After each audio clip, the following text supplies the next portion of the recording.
This conversation ain't even for the whole world to hear. It's just for us. Too much cooning and buffooning. He said, if I can make a man suck my dick, I can make people do anything for money. That's what you said, Puff. The rap scene is on fire, and it's only going to keep getting hotter. Ever since Diddy got exposed, a lot of names rumored to be associated with him have been dropped. And I'm not talking random names, but some of the biggest names in the rap industry.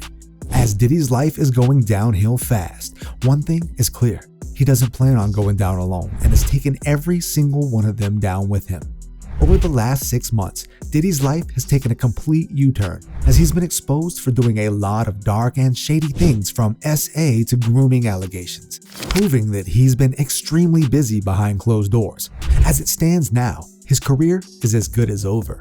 But he's not alone, as other rappers who have been linked to him are facing the heat too, starting with Snoop Dogg. Snoop has been a top invitee to Diddy's freak parties for years now, and he didn't get to this stage by coincidence. Apparently, Snoop is a member of a secret society that Diddy had created to give special updates whenever he has anything interesting for them, if you know what I mean. And he got his membership by buying his way in with gifts that got him on Diddy's good side. Once they start painting their fingernails and wearing women's clothes, they got you. He basically confessed his love to this man. Then Puffy and Snoop became besties. Every time you see one, you seen the other one. Didn't make sense. The crazy thing is, Snoop Dogg knew exactly what was going on at these parties. I mean, it's no secret after all. Even 50 Cent has dropped hints on what really goes down there and why he no longer attends. That's why I don't be going to them Puffy parties. Look, if you into that, you into that. I'm fine with it. I'm just saying, this ain't my motherfucking kind of party. And knowing all this, Snoop still wanted to desperately get in. Why? Well, I'm sure you guys know the answer to that. Another star who has attended quite a number of Diddy's parties is Will Smith. But unlike Snoop, Will's relationship with Diddy didn't just start and end at his parties. Both men have been rumored to have something much deeper going on. Apparently, Will and Diddy have been in a secret on and off relationship over the past couple of years, and Will's ruined marriage to Jada is a result of this. The allegations don't just stop at Will being gay. Apparently, he and Diddy are much more alike than we think. Rumor has it that just like Diddy, Will has a habit of forcing himself on younger guys in the industry. And Jaguar Wright was the person to spill the beans on this. According to her, Will pretends to mentor these younger guys before forcing them into a relationship that leaves them traumatized.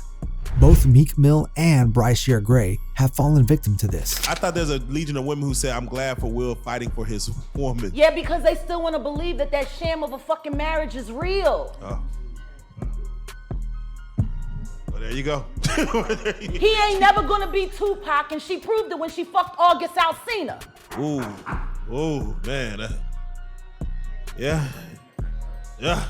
They're both bisexual, they do weird things in their house, and young men have left their house fucking screaming to get away from them in their mentorship.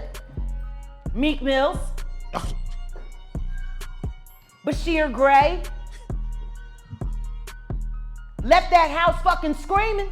August the only one that stayed, and I guess he was really sick, he needed a dog. Speaking of Meek Mill, he isn't as innocent as you might think. Apparently, he's much deeper into Diddy's type of lifestyle than we all think he is. And once upon a time, he and Diddy used to be a thing too. Everybody kind of knew back in the day that Meek Mills and Puff was a little too friendly. They were so into each other that they started dressing alike. And this happened way too often for it to just be a coincidence. Two men dress alike? It's just like two men laying down. When they both get up, they both homos. Another rap star Diddy was linked to during his upcoming days was The Game. According to him, back then he and Diddy had hung out a lot and went shopping together for 2 whole years.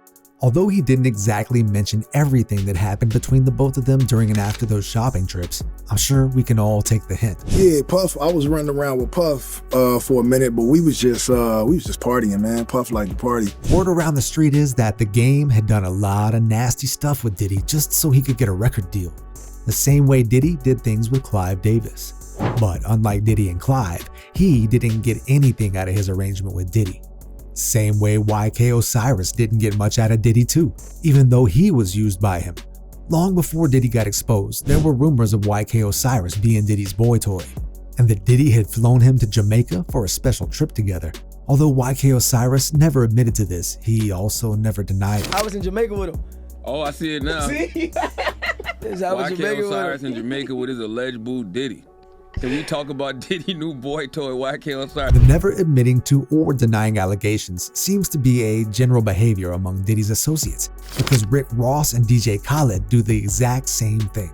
I mean, it's no secret that a lot of people think that Diddy has had some sort of secret stuff going on with Rick Ross and DJ Khaled. For the Rick Ross bit, apparently there was a point in time when they were having a fling. It's not clear how serious things were between them, but it was obviously serious enough for them to try and share a kiss together openly. And for DJ Khaled, he was more of an accomplice than a partner. Apparently, he's one of the guys who helps Diddy recruit new victims. And like other of Diddy's associates, he did this so Diddy could help him rise to the top too. I'm in Miami, I need anything, and I mean anything. We can't even discuss it, the things that this man is capable of. Moving on to other of Diddy's accomplices, we have JayZ. Everyone knows the story and Diddy and JayZ's friendship/brotherhood. Diddy even admitted that they're so close that JayZ is one of the only two people in the whole world that he allows to call him by his government name Sean, with the other person being Diddy's mom. But that's beside the point. Apparently, Diddy and JayZ are much closer than brothers. JayZ didn't just know everything Diddy did behind closed doors, but was also involved in a lot of them, including his gay activities and grooming minors on the side. Even though JayZ has kept this part of his life a secret, apparently he's been playing a sick game with all of us all this while. He's been dropping hints here and there to see if anyone can catch up and realize that he's been trying to tell us what he's been doing behind closed doors. Take a look at JayZ for a second. Does the name Jean Basquiat ring a bell? Jean was an American artist and painter who was extremely popular in the 80s and 90s before he passed away. Although Jean never admitted it, people close to him revealed that he was bisexual, but he leaned much closer to the gay side. And for obvious reasons, JayZ has been trying to model him. Put yourself after a gay painter. Your big homie want to look like a gay painter. Even JayZ himself has confirmed this in his song Picasso Baby, but we all ignored it. And let's not forget about the grooming allegations. Apparently, while Diddy was busy grooming young guys, JayZ was grooming young girls. His victims include Beyonce, Jaguar Wright, Rihanna, and Foxy Brown. And these are just a few names out of the dozens of alleged victims that JayZ has gathered over the years. Although it might look like JayZ has successfully gotten away with his crimes, word around the street is that once Diddy is done, he's up next. And after him, there's still a lot more of Diddy's accomplices to choose from, as Diddy's scandal just opened the door to the secret life of celebrities, and this is just the beginning.